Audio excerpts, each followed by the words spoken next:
Hi guys, it's Chris, and for this video I'm going to share to you some of the things that I've learned in the 2 years of me using watercolors. It is the first medium that I made use of, and it was my gateway towards art. And I'm going to just share to you the things that I know about watercolors. So consider this as if it were your beginner's guide to watercolors. So if you're watching and you're a beginner with using watercolors, I'm with you. I'm similarly not as skilled yet, or maybe you have still that untouched potential, because I believe that maybe you have that within you. So hopefully you learn a thing or two and maybe get you to try out this wonderful medium. I'm going to talk to you about the materials, the different techniques, and demonstrate to you how to make a simple scene using watercolors. And hopefully it'll inspire you to get into this awesome medium. So let's go now to the table and show to you the basics. The first material that I want to discuss is now water. Watercolor cannot function without its humectant and its medium. And for watercolors, it's definitely highly recommended that you use water that's distilled or at least filtered. Hopefully you're not using water that comes from fresh waters to avoid your paints getting moldy.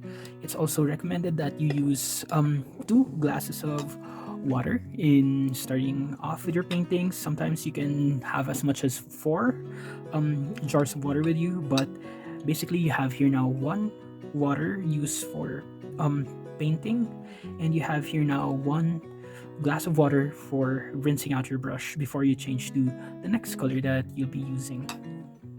The next and probably the most important part of our painting process is actually the surface that we're using. Now, there may be other mediums that you could paint on, such as on wood and on fabric or on canvas, but you need watercolor grounds for you to use watercolors on those different surfaces. But the easiest way for you to use watercolors is to use watercolor paper. Now, you also have your mixed media papers, which works pretty nice as well. And I'm going to lump that together in one category of these different papers that we're going to talk about. So we have 3 forms of our watercolor paper. You have here now loose sheets, you have here now watercolor blocks, and then you have here now watercolor notebooks or sketchbooks. If you are an absolute beginner, I highly recommend you buy a watercolor sketchbooks. This sketchbook that I love using, because I've learned so much from using this sketchbook, is now the Tokyo Fines watercolor sketchbook. These are my earlier drawings, and if you want a flip through this notebook, I think I have a journal flip through with this mixed media journal of Tokyo Fines. So the next type of watercolor paper are now watercolor blocks. These are basically now sheets of paper that's been glued on all 4 sides so that it can avoid buckling. And you have here now a small slot wherein you can insert your pen or your pencil or your craft knife or your leaf blade in order to separate one block from the other. And as you can see, my niece painted on this one with a cute painting of our cat and dog. So that's nice. This brand from Baohong, I highly recommend you pick it up. I'm going to put links down below. The third type of paper are papers that come in loose sheets. So these are basically similar now to your bond papers or your Bristol boards that comes in pads or individual sheets. And this is a great way for you to sample out different papers. If you're not yet sure of the brand, you can buy the loose sheets of those papers and see if you like them. This one is the Magnani Portofino, which I enjoy using, but not necessarily for watercolors, but rather I enjoy using these ones for drawing. Quick recommendation: if you're using loose sheets, I highly recommend you buy a clipboard that's made of plastic or MDF that's coated with wax so that you can tape your piece on it to avoid any buckling.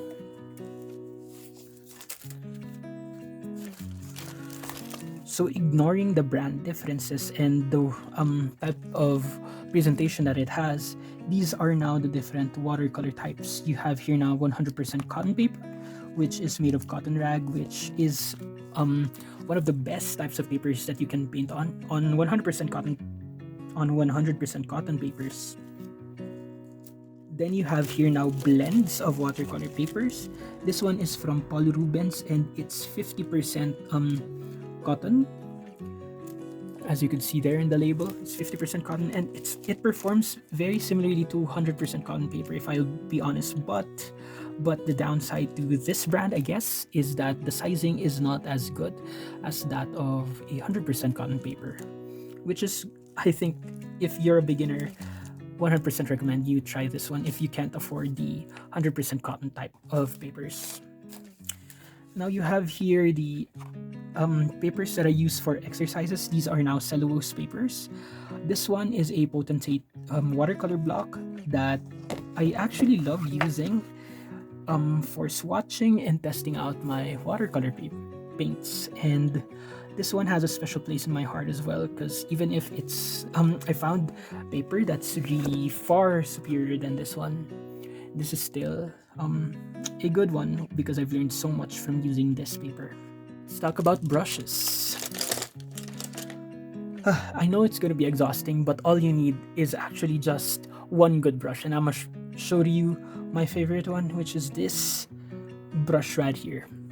This is now a round brush that's made of I think it's made of squirrel hair or weasel hair. I'm not entirely sure, but the shape of it alone and the length and the size of the brush really does almost everything that I need to paint, from the fine details up into big washes. If you only could use one watercolor brush, it's definitely this brush that you see over here. I'm gonna link below what this is because I forgot the brand of this watercolor brush and what this really is. But you don't need all of these brushes. All you need is one good brush. If you're an absolute beginner, these brushes can take you very far when it comes to teaching you the basics to watercolors. I'm not putting much emphasis on brushes for beginners because I believe that even the affordable synthetic brushes could take you really far up your game. Focus your expenditure more on good quality paper rather than brushes, and it'll take you way far. And of course, we could never talk about watercolors without the actual paints that we will be using. You could see on screen right now are the different paints that these comes in, and I apologize if most of the paints that I'll be presenting are already more of the higher end, but I will be linking below some of those brands that you could actually start with. You have here now those that comes in pans and those that comes in tubes. The pans could vary in size. This one is a full pan, and of course this is a half pan. Tubes of watercolor paints are very expensive. This Daniel Smith paint cost me around 1,000 pesos, give or take, and I'll put the conversion rates there on screen, as you know. But then in order for you to try, there are many lower grade brands that you could try out. This one is from Sennelier, which I think is more affordable if you live in Europe, but internationally, I heard that one of the most affordable brands consistently wherever you live are White Knights by Navskala Palitra. And I actually created a custom palette for myself of the different White Knights paints. Not only are they affordable, but they are accessible in most places. I bought mine from a shop in Shopee. I bought also from a fellow content creator, actually. You could follow his amazing review channel named Alan J. Quezada Watercolors. He makes amazing reviews and in-depth studies of how the different paints perform. So if you're interested to find out more about watercolor brands, check his channel out, guys. I'm going to link his channel down. This is my usual setup when I start to paint. I have here my 2 cups of water. I have here now a kitchen towel, a pencil to sketch out my work, my palette, my paper, and the 2 brushes that I have. So I'm demonstrating some of the basic techniques that we do when we paint with watercolors. So I want to start off the techniques with using the wet on dry technique. So I'm getting some water and I'm dipping onto the paint, and I'm dissolving some of my paint on the palette as well, picking up more water, putting more water on the palette, getting more pigment and paint on the brush, mixing it on the palette, making sure that my brush is saturated with the pigment that's diluted in water. And I have here now my dry paper. My wet paint onto dry paper is now the wet on dry technique. Very simple, very easy, and very intuitive. And this is the type of painting that a lot of beginners would rely on, especially if you do a lot of quote unquote cell shading. I don't know if that's a thing, but yeah, there's that. The next technique is wet into wet, and I'm first going to demonstrate wet on wet when it comes now to wet paper and wet paint. So wet on wet starts with you wetting the surface with either paint that's wet already or clear water. So you're going to wet the surface until it's glistening, until it's shimmering, until it's wet enough for your purposes. And then you're going to take your quote unquote wet pigment or wet paint, and you're going to paint on the paper. Now, this technique is great if you have here now paints that move on their own. Most of the Western paints are actually like that. If I'm not mistaken, Core has the best moving paints around in the market that we have, but I swear it depends on the pigments and what you use. So the difference with wet on wet and wet on dry is very simple, and you could see it. When you use wet on wet, usually you end up now with more smoother areas as compared now to your wet on dry techniques. Now, the last of the three basic techniques is your dry brush technique, wherein you use a dry brush on a dry surface. This is great for creating interesting texture, and if you're working on rough paper, ma'am, sir, it's going to be really fun, really interesting, and really textured. So you have me now dabbing onto the wet paint, blotting it on the kitchen towel, and almost mangling my brushes, but not really. And then just on the surface, just graze the ends of the brush on the paper surface. And with that, you pick on some amazing texture of the paper that you're using. And I think I blotted off too much of the pigment here, so allow me to just pick up some of the pigment, blot it off again.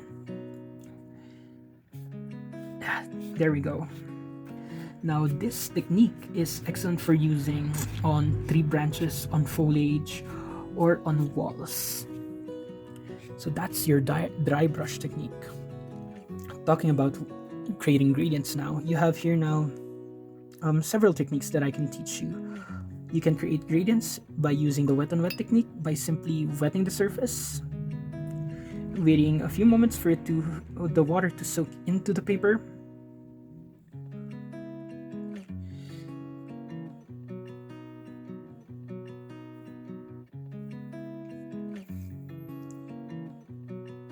And then letting the paint do its thing.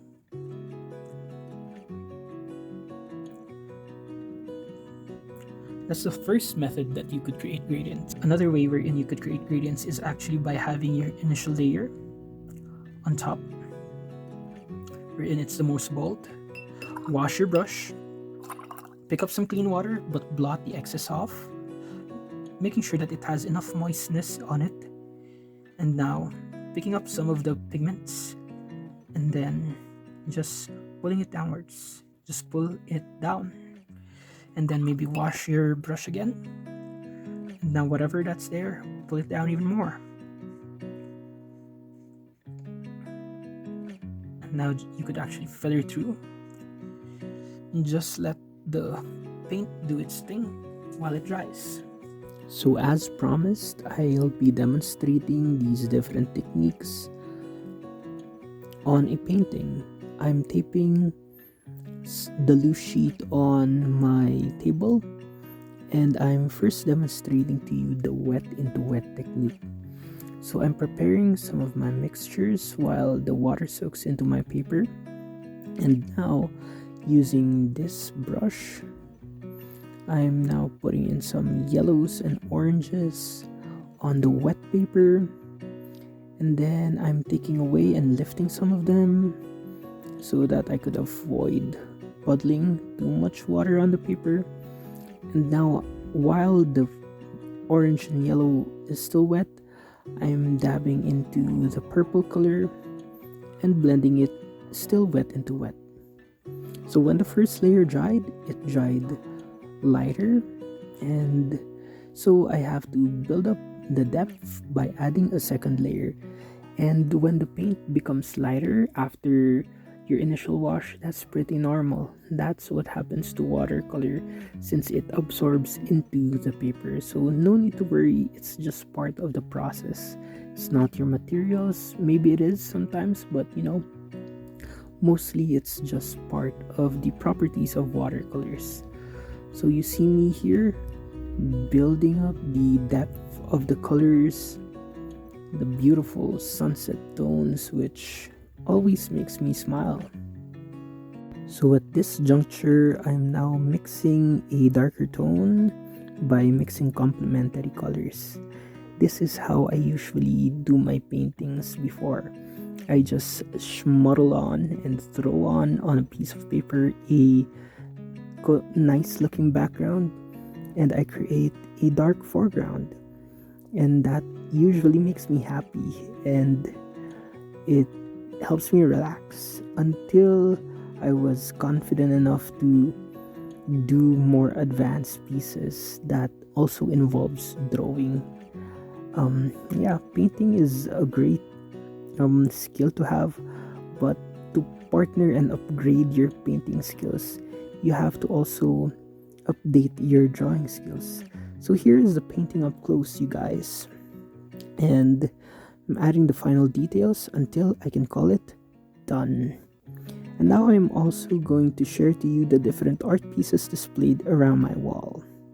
Now, they may not be the best, but I'm proud of it because these were created by me, starting off from scratch to something like these. So thank you guys for watching. I hope you learned a thing or two. I hope you enjoy the rest of your day, and of course, peace.